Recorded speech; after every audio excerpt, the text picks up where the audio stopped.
What's up, wrestling fans? Welcome to Curtain Jerkin. As always, I'm your host, Jacob Grondy, reporting for the Main Event Marks YouTube channel. You can also check me out on Spotify. I appreciate you guys listening, as always. But I got some bad news, guys. I got some bad news. Non-wrestling related, non-podcast related, but it will affect the podcast, this episode, and maybe a few others. I was riding my bike home from work.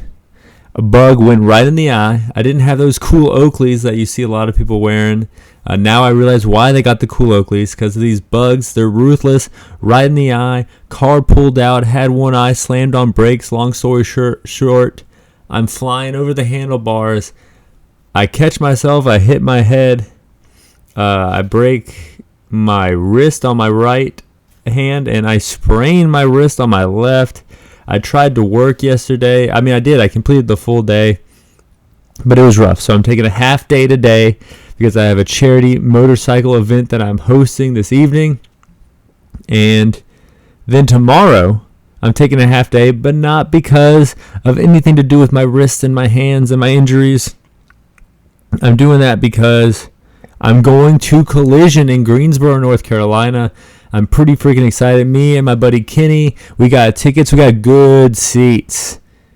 Never let a non-wrestling fan choose your seats.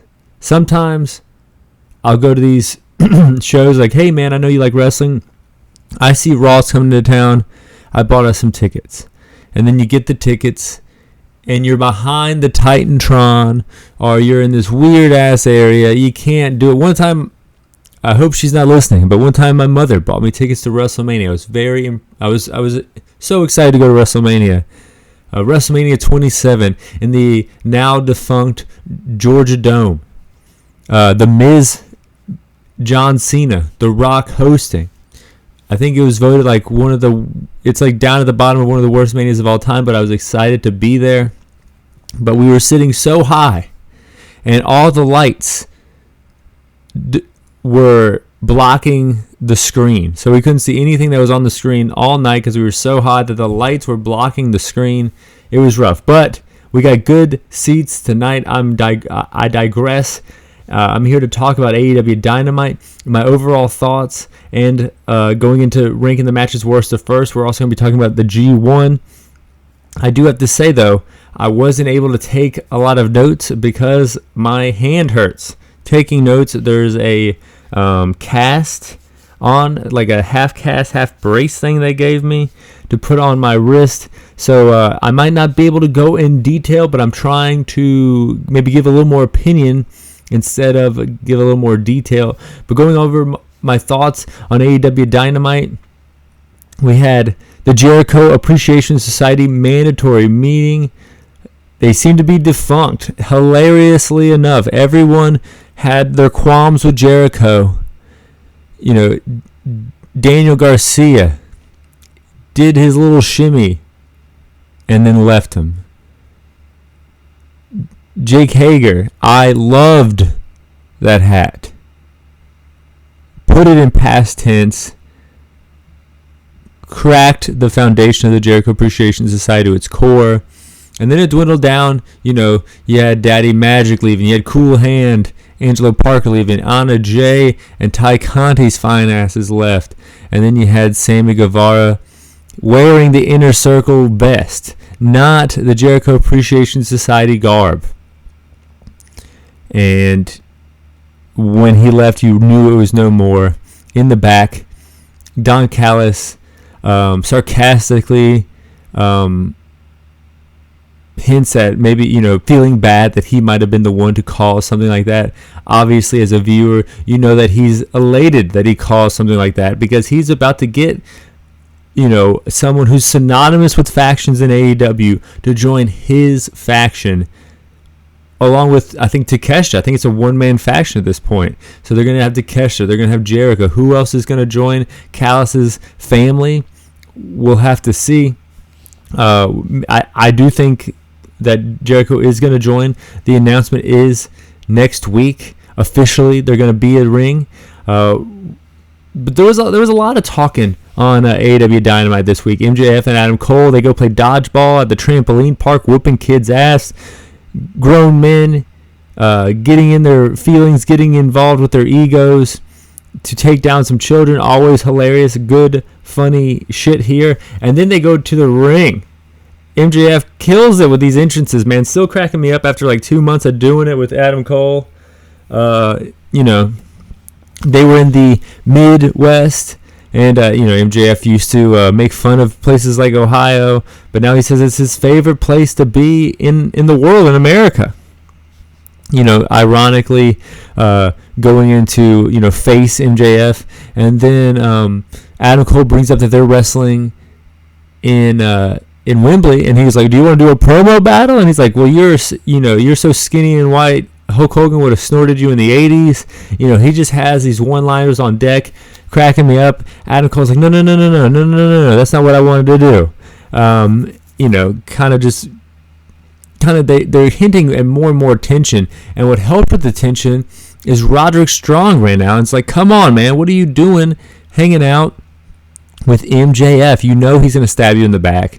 But we also know that Adam Cole is pretty good at roping people, and he roped Jericho into meeting him outside so he could whip Jericho's ass when him and Jericho weren't able to be in the same building. And he's kind of has a career of roping people in here too. So who's getting roped in? Who's not? Are they both, for lack of a better term, falling for each other? Do they like tag team wrestling with each other? Apparently they do, because they're going to wrestle Aussie Open in Wembley Stadium at 0 hour. I think this is the perfect use for 0 hour. I've been critical of 0 hour. Has like 4 or 5 matches in 2 hours. You're worn out before you even get to the show with 0 hour half the time. And a lot of times it's just has nothing to do with the main card. It's just some guys that you knew couldn't get on the regular card. But here you have the main event, and you have a storyline in the main event that's going to be on the free-for-all, so to speak. I mean, very WWF Attitude Era thing going on. I remember, Mark Henry wrestled Stone Cold Steve Austin on free-for-all at one point. I remember, I think there was, like, if I'm not mistaken, the Triple H cage match with Mankind, where he jumped off the cage and China slammed the door in his head. I think that might have been a free-for-all or the first match or something like that. But I like this show-long storyline that they're setting up here. And we might have MJF and Adam Cole win the ROH Tag Championships at the end of the 0 hour in Wembley Stadium. We also went into had a Mogul Embassy coming out. This was the first time that we've seen the full faction. They look strong, and we saw the fall of Jericho's faction tonight, and then we see this new faction emerge standing in the ring. They all look like they're badasses in different ways, and I think they work. They called out Darby. Darby called out, and he said, "Hey, man, Nick Wayne ain't my only friend. You may have jumped my friend Nick Wayne, but he ain't my only friend." Lights go out. Sting is in there with the bat. He pretty much beats everyone's ass. AR Fox runs away. But Swerve is in the ring, and he just pretty much threatens Swerve, and right then and there that it's going to be Sting and Darby versus, I think, Swerve and AR Fox in Wembley fucking Stadium. I could see this. I'm getting a little choked up, Sting in Wembley Stadium here. It's going to put me in my feels. But I could see this becoming a 6-man where you would have Nick Wayne and maybe Brian Cage joining the other teams. And then that would be kind of cool because Nick Wayne 18, Sting 61. You'd have like a 45-year age gap between teammates. That would be kind of a cool story. But there was a lot of guys that I watched as a kid in prominent roles on AEW Dynamite tonight. We had, of course, Sting here, and then we're going to get into it more, but you had the Hardys and RVD featured prominently in matches here as we go and rank every single match from worst to first. Anna Jay versus Hikaru Shida in this, it's like a tournament to see who will go wrestle for the Women's Championship. Toni Storm gets a bye because she used her rematch clause, which sets up something where the champion has to be put in the first round, but the person she just took the title from is already in the match. I mean, I was pissed about it till I heard them explain it, and once I heard them explain it, I was like, oh, this is good heat. I was pissed. I didn't like this. I naturally didn't like what was occurring. That is what's supposed to happen. But, I mean, you could see it from a mile away. Hikaru Shida is not going to lose to Anna Jay. Cool Hand Parker and Daddy Magic out there. You got to love it when they're out there. But at the end of the day, the writing was on the wall. It was the main event, but I feel like it was the worst match on the show. Hikaru Shida wins. So it's in the Mount Rushmore because there's only 4 matches on Dynamite. But number 3, just making the podium, was the first match on Dynamite. The Bucks versus the Hardys. This takes me back to 2017 when, the original belt collectors, you had the Hardys with the Impact titles, with the Ring of Honor Championship in a ladder match, WrestleMania weekend against the Young Bucks. They dropped the titles to the Young Bucks only to appear on WrestleMania the following night. So I think that was probably the peak of the Hardy Boys. In 2017 when they debuted, I think in 1997, so 20 years removed from their debut, as an official unit in WWE. I know they were enhancement talents, but when they came out kind of together, I think it was around 97, so it's like a 20-year gap. They come out, they pop the crowd. I think it was Enzo Amore and Big Cass, and there was a few other teams in this tag team ladder match. So they had 2 ladder matches, 2 weekends. One was match of the year, and one was pop of the year. And here we are again. Whatever it is, 6 years later. It's not the same match. The Bucks versus the Hardys. It was fun. It was cool to see. Just pretty much, they were playing the hits, so to speak. But you do see the Hardys having to change their offense around. They are older now. Like I said, the peak of their career was in 2017, which was 20 years removed from when they originally debuted as a team. And they're 6 years from that. So, this is 30 years into their career. They're changing up their style. How Kobe Bryant, number 8, he would slam at home. He would do all these alley-oops. But Kobe Bryant, 24, more likely to kill you with these mid-range jumpers. So they're in their Kobe 24 era, I feel like, now. And from what I hear, they're great basketball players. They did lose the matchup here. The Bucks get the victory. They get the mic. All they have to say is FTR. And FTR comes running. The music fucking hits. People already know. They're staring each other down.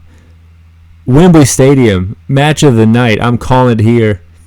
It's going to be Bucks versus FTR, the match I'm most excited about. And like I said, there's a lot of guys from my childhood appearing on Dynamite this week. And we had RVD versus Jungle Boy. And RVD was pretty stiff on Jungle Boy, especially with this move where he hit the tornado kick while Jungle Boy was draped over the guardrail. Full connection here, working real snug. Hits the 5 stars frog splash, but the ref was down because Jungle Boy's an asshole. Aubrey Edwards comes out. Low blow from Jungle Boy. 1, 2, 3. Jungle Boy Jack Perry retains the FTW title.